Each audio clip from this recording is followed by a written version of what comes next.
கர்த்தருடைய நாமம் மகிமைப்படுவதாக. இன்றைய எபிரேய மொழி கற்றல் வார்த்தையில் நாம் கற்றுக்கொள்ள போகிற எபிரேய எழுத்து மெம் என்ற எபிரேய எழுத்து. இந்த மெம் என்ற எபிரேய எழுத்து எப்படி எழுதுறதுன்னு நம்ம பார்ப்போம்.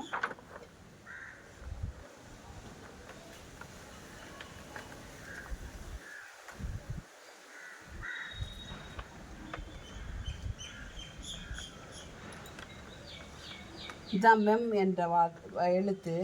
இந்த மெம் என்ற எழுத்து 13வது எழுத்து. இதோட வேல்யூ வந்து பார்த்திங்கன்னா 40 வேல்யூ வந்து 40. வேல்யூ 40. இது 13வது எழுத்து.